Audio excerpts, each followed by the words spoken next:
Hi friends, very good morning. Company board LGS പരീക്ഷ ലക്ഷ്യം വെച്ച് ഗണിതം മാനസിക ശേഷി വിഭാഗത്തിൽ നമ്മുടെ രണ്ടാമത്തെ വീഡിയോ ആണിത്. ആദ്യ വീഡിയോയിൽ നമ്മൾ 10ഓളം ചോദ്യങ്ങൾ LGS പരീക്ഷയുടെ സിലബസിൽ തിരഞ്ഞെടുത്ത 10ഓളം ചോദ്യങ്ങൾ പഠിച്ചു. അതിൻ്റെ വീഡിയോ കണ്ടിട്ടില്ലാത്തവർക്ക് ലിങ്ക് ഇതിൻ്റെ ഡിസ്ക്രിപ്ഷനിൽ കൊടുക്കാം. നമുക്ക് തുടരാം. 20 കുട്ടികളുള്ള ഒരു ക്ലാസ്സിലെ ഇംഗ്ലീഷിൻ്റെ ശരാശരി മാർക്ക് 70 ആണെങ്കിൽ എല്ലാവർക്കും കൂടി ഇംഗ്ലീഷിന് ലഭിച്ച ആകെ മാർക്ക് നമുക്കറിയാം. ശരാശരി എന്ന് പറയുമ്പോൾ ആകെ ഉള്ളത് ഭാഗം എണ്ണം, അതാണ് ശരാശരി. ഇവിടെ നമുക്ക് കണ്ടെത്തേണ്ടത് ആകെയുള്ള മാർക്കാണ്. അപ്പോൾ ശരാശരിയെ എണ്ണം കൊണ്ട് ഗുണിച്ചാൽ ആകെയുള്ള മാർക്ക് കിട്ടും. 20 ഗുണം 70 ഉത്തരം 1400. ആദ്യത്തെ 20 ഇരട്ട സംഖ്യകളുടെ ശരാശരി. 20 ഇരട്ട സംഖ്യകളുടെ ശരാശരി. അതിന് നമുക്ക് ഇരട്ട സംഖ്യകളുടെ തുക കണ്ടെത്തണം. ഇരട്ട സംഖ്യകളുടെ തുക കണ്ടെത്താനുള്ള സമവാക്യമാണ് n × n+1. നമ്മൾ അതിനെ എണ്ണം കൊണ്ട് ഹരിക്കണം. n × n+1 ഭാഗം n. അതായത് ശരാശരി ഇരട്ട സംഖ്യകളുടെ n+1 എന്ന് കിട്ടും. ഇവിടെ 20 ഇരട്ട സംഖ്യകളായതുകൊണ്ട് 20 + 1 21. എ ഒരു ജോലി 10 ദിവസം കൊണ്ടും ബി അതേ ജോലി തന്നെ 12 ദിവസം കൊണ്ടും ചെയ്തു. അങ്ങനെയാണെങ്കിൽ രണ്ടുപേരും കൂടെ ഒരുമിച്ചാൽ എത്ര ദിവസം കൊണ്ട് ചെയ്യും? ഇതിൻ്റെ ഉത്തരം കണ്ടെത്താൻ സമവാക്യമുണ്ട്. xy/x+y. അതായത് x ഗുണം y. രണ്ടുപേരും ഒരുമിച്ച് ചെയ്യാൻ എടുക്കുന്ന സമയം കിട്ടാൻ 10 × 12 ഭാഗം 10 + 12. നമ്മൾ സിംപ്ലിഫൈ ചെയ്യുമ്പോൾ 5/11 ദിവസം എന്ന് കിട്ടും. a 2/5 B, B 1/3 C. അങ്ങനെയാണെങ്കിൽ a:b:c. ഇത് കണ്ടുപിടിക്കാൻ എളുപ്പമാണ്, പക്ഷേ അനുപാതം നമ്മുടെ സിലബസിലില്ല. അംശബന്ധം അനുപാതം നമ്മുടെ സിലബസിലില്ല. പലിശ നിരക്ക്, സാധാരണ പലിശ നമ്മുടെ സിലബസിലില്ല. ലസാഗു, ഭിന്നസംഖ്യകളുടെ ലസാഗു. ഭിന്നസംഖ്യകളുടെ ലസാഗു കാണുമ്പോൾ സമവാക്യം ബുക്കിലെഴുതി വായിച്ചു പഠിക്കുക. അംശങ്ങളുടെ ലസാഗു ഭാഗം ഛേദങ്ങളുടെ ഉസാഗ. തിരിച്ച് ഭിന്നസംഖ്യകളുടെ ഉസാഗ എന്ന് പറയുമ്പോൾ അംശങ്ങളുടെ ഉസാഗ ഭാഗം ഛേദങ്ങളുടെ ലസാഗു. അങ്ങനെയാണ് വരേണ്ടത്.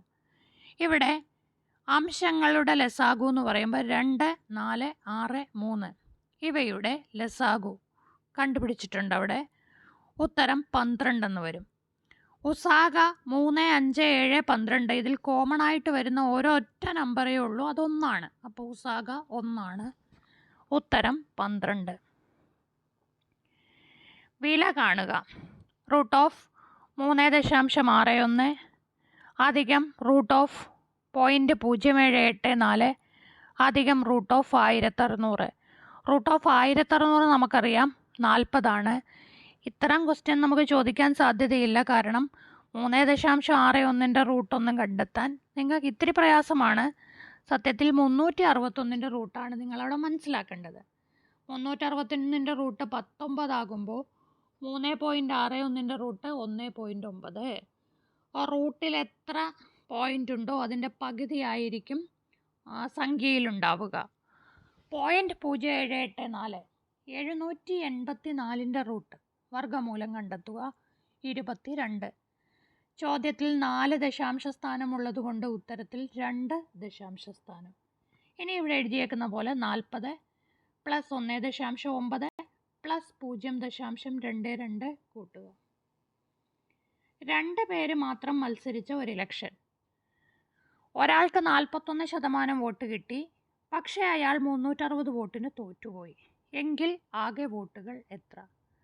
അപ്പോൾ 41% വോട്ടാണ് തോറ്റ ആൾക്ക് കിട്ടിയത്. അപ്പോൾ ജയിച്ച ആൾക്ക് കിട്ടിയത് 59% വോട്ടായിരിക്കും സ്വാഭാവികമായിട്ടും. ആകെ 100%. 2 പേരേ മത്സരത്തിനുള്ളൂ. തോറ്റ ആൾക്ക് 41 കിട്ടിയെങ്കിൽ ജയിച്ച ആൾക്ക് 59 ആയിരിക്കും കിട്ടുക. ജയിച്ച ആളുടെ വോട്ടും തോറ്റ ആളുടെ വോട്ടും തമ്മിലുള്ള വ്യത്യാസമാണ് ഉറപ്പായിട്ടും ഭൂരിപക്ഷം. 59%-ൽ നിന്ന് 41% കുറച്ചാൽ 18%. 18%-മാണ് 360 വോട്ട്. അപ്പോൾ നമുക്ക് കണ്ടുപിടിക്കേണ്ടത് 100%. 100% കിട്ടാൻ 360 ഗുണം 100 ഭാഗം 18. ഉത്തരം 2000 വോട്ടെന്ന് കിട്ടും. നല്ല ചോദ്യമാണ്. ഒരു ഗ്രാമത്തിലെ ജനസംഖ്യ 32,000 ആണ്. ഓരോ വർഷവും അത് 15% കൂടും. അങ്ങനെയാണെങ്കിൽ 2 വർഷം കഴിയുമ്പോൾ എത്ര ജനസംഖ്യ വരും? ഇത്ര ശതമാനം കൂടും എന്ന് പറഞ്ഞാൽ നമ്മൾ 100നോട് കൂട്ടണം. കുറയും എന്ന് പറഞ്ഞാൽ 100ൽ നിന്ന് കുറയ്ക്കണം. അപ്പോൾ 15% കൂടും എന്ന് പറയുമ്പോൾ ആദ്യത്തെ വർഷം 115/100, രണ്ടാമത്തെ വർഷം വീണ്ടും ഒരു 115/100. 32,000 ഗുണം 115/100 ഗുണം 115/100. ഉത്തരം 42,320. അടുത്ത ചോദ്യം. ഒരാൾ 12 പെൻസിൽ 10 രൂപയ്ക്ക് വാങ്ങി. അതിനുശേഷം 10 പെൻസിൽ 12 രൂപയ്ക്ക് വിറ്റു. എങ്കിൽ ലാഭശതമാനം. ഇങ്ങനെ വരുന്ന ചോദ്യങ്ങൾ ചെയ്യേണ്ട രീതി മനസ്സിലാക്കുക. എണ്ണം രൂപ. 12 പെൻസിൽ 10 രൂപയ്ക്ക് വാങ്ങി, 10 പെൻസിൽ 12 രൂപയ്ക്ക് വിറ്റു. അത് അതുപോലെ എഴുതിയിട്ട് ക്രോസ് മൾട്ടിപ്ലൈ ചെയ്യുക. 12 ഗുണം 12 144, 10 ഗുണം 10 100. നമുക്ക് ലാഭമാണ് കാണേണ്ടത്. വ്യത്യാസം ഭാഗം ചെറിയ സംഖ്യ ഇൻറ്റു 100. വ്യത്യാസം ഭാഗം ചെറിയ സംഖ്യ ഇൻറ്റു 100 കണ്ടെത്തേണ്ടത്. ഉത്തരം വരുന്നത് 44%. ഇവിടെ വ്യത്യാസം 44 അതങ്ങ് എഴുതിയാൽ മതി. അതാണ് കറക്റ്റ് ഉത്തരം. 144 മൈനസ് 100. അതല്ലെങ്കിൽ ചെയ്യേണ്ടത് വ്യത്യാസം എന്ന് പറയുമ്പോൾ 12 ഗുണം 10 120. വ്യത്യാസം എന്ന് പറയുന്നത് 44 കാരണം 144 മൈനസ് 100. ഇവിടെ സംഖ്യ ഇട്ടേക്കുന്ന തെറ്റിയിട്ടുണ്ട്. 144 ഗുണം 100 അല്ല, 144 മൈനസ് 100 ഭാഗം 100. അപ്പോൾ 44%. 180 മീറ്റർ നീളമുള്ള ട്രെയിൻ 54 km/h വേഗത്തിലോടുമ്പോൾ വഴിയിലെ വിളക്ക് കാലിനെ മറികടക്കാനെടുക്കുന്ന സമയം. വിളക്ക് കാലിൻ്റെ ദൂരം തന്നെയായിരിക്കും ട്രെയിനിൻ്റെ നീളം തന്നെയായിരിക്കും അവിടുത്തെ ദൂരം. കാരണം വിളക്ക് കാലിന് പ്രത്യേകിച്ച് നീളവും ദൂരവും ഒന്നും പറയാനില്ല. 54 km/h വേഗത്തിലോടുന്ന ട്രെയിനിനെ മീറ്റർ/സെക്കൻഡ് ആക്കാൻ 5/18 കൊണ്ട് ഗുണിക്കണം. അപ്പോൾ നമുക്ക് 15 മീറ്റർ/സെക്കൻഡ് എന്ന് കിട്ടും.